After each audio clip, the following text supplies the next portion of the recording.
வணக்கம் மாணவர்களே. இந்த வீடியோவில் 9ஆம் வகுப்பு கணிதம் அலகு 7 அளவியல் எடுத்துக்காட்டு 7ல் 1 பார்க்க போகிறோம். என்ன கொடுத்துருக்காங்க பாருங்க. ஒரு முக்கோண வடிவ வயலின் பக்க நீளங்கள் 28 மீட்டர், 15 மீட்டர் மற்றும் 41 மீட்டர் எனில் வயலின் பரப்பளவை கணக்கிடுக. மேலும் வயலை சமப்படுத்த ஒரு சதுர மீட்டருக்கு ரூபாய் 20 செலவாகும் எனில் வயலை சமப்படுத்தாகும் மொத்த செலவை கணக்கிடுக. என்ன கொடுத்துருக்காங்க? ஒரு வயல் முக்கோண வடிவத்தில் இருக்கு. அந்த 3 பக்கங்களோட அளவுகளை கொடுத்துருக்காங்க. அவருடைய பரப்பளவை நம்ம கண்டுபிடிக்கணும். நம்ம இதுக்கு முன்னால் சின்ன கிளாஸ் என்ன மாதிரி பார்த்துருப்போம்? அடிப்பக்கம் உயரம் கொடுத்துருப்பாங்க. 1/2 இன்ட்டு BH ஃபார்முலா பயன்படுத்தி போட்டிருப்போம். இங்கே 3 பக்க அளவுகள் இருக்கு. அப்போ நம்ம என்ன பயன்படுத்த? ஹெரன்ஸ் ஃபார்முலா தான் நம்ம பயன்படுத்தணும். சரியா? பாருங்க, ஒரு சதுர மீட்டர் சமப்படுத்த 20 ரூபானா மொத்தம் சமப்படுத்த எவ்வளோ ஆகும்? முதல்ல இந்த பரப்பளவை கண்டுபிடிச்சு 20 கொண்டு பெருக்கிட்டோம்னா நமக்கு கணக்கு முடிஞ்சுது. சரியா? பாருங்க, முதல்ல பக்க அளவுகள் இருக்கா, அதுக்கெல்லாம் பேர் கொடுத்துருவோம். முதல்ல ஏன்றது என்னது? 28 மீட்டர். பீன்றது என்ன பாருங்க? 15 மீட்டர். சீன்றது பாருங்க 41 மீட்டர். இதான் பக்க அளவுகள். நமக்கு என்ன வேணும்னா எஸ் வேணும். எஸ்ன்னு என்ன? சுற்றளவுல பாதி. சுற்றளவு என்ன? A+B+C/2. A+B+Cனா சுற்றளவு, அதில் பாதி. நமக்கு ஏவோட மதிப்பு 28, பியோட மதிப்பு 15, சியோட மதிப்பு 41/2. எல்லாத்தையும் கூட்டுவோமா? 1 5 கூட்டினா 6, 6 8 கூட்டினா 14, 14க்கு 4 மிச்சம் 1, 1 4 5, 6 6 2 84. எல்லாத்தையும் கூட்டினா 84/2. கேன்சல் பண்ணுங்க. 2 2 4 2 8, 4 இருக்கா? 2 4, அப்போ 42. எஸ்ஸோட மதிப்பு 42. இப்போ நம்ம என்ன கண்டுபிடிக்க போகிறோம்? முக்கோண வடிவ வயலின் பரப்பளவு. முக்கோண வடிவ வயலின் பரப்பளவு.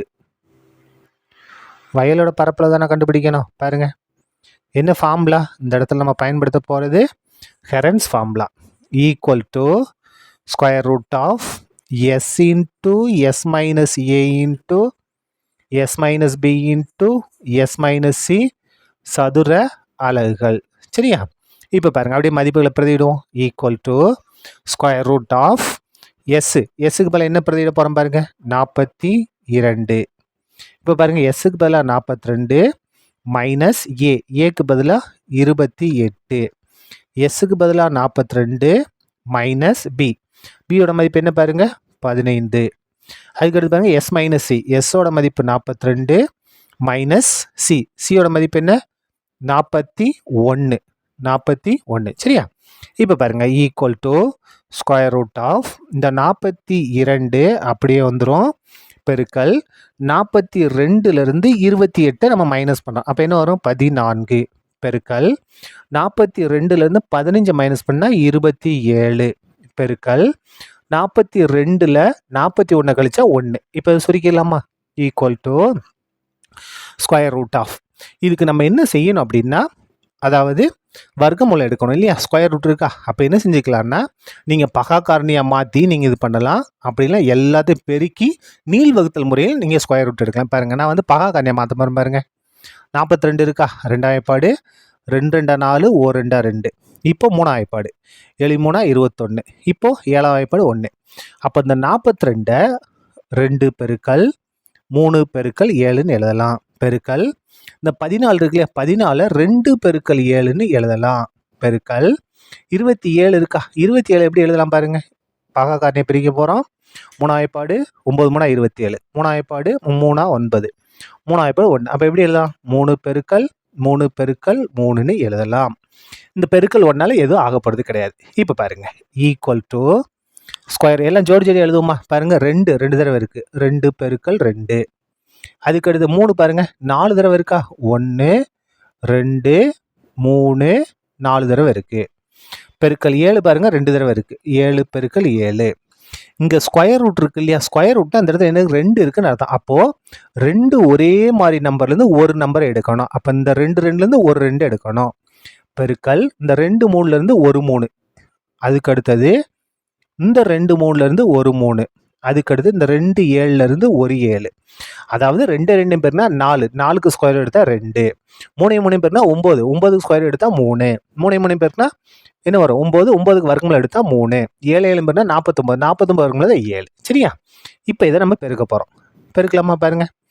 7 3 21, 21ஐயும் ஒரு 3ஐயும் பெருக்கினா என்ன வரும் பாருங்க, 63 இல்லையா? 63ஐயும் 2ஐயும் பெருக்கினா 126 சதுர மீட்டர். இதான் என்னது? அந்த முக்கோண வடிவ வயலோட பரப்பளவு. நமக்கு என்ன வேணும்? அந்த சமப்படுத்த ஆகக்கூடிய மொத்த செலவு. தேர்ஃபோர் வயலை சமப்படுத்த ஆகும்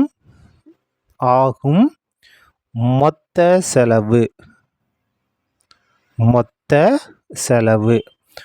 மொத்தம் எத்தனை சதுர மீட்டருக்கு பாருங்க? 126 சதுர மீட்டருக்கு. ஒரு சதுர மீட்டருக்கு செலவு எவ்வளோன்னு கொடுத்துருக்காங்க? 20 ரூபான்னு கொடுத்துருக்காங்க.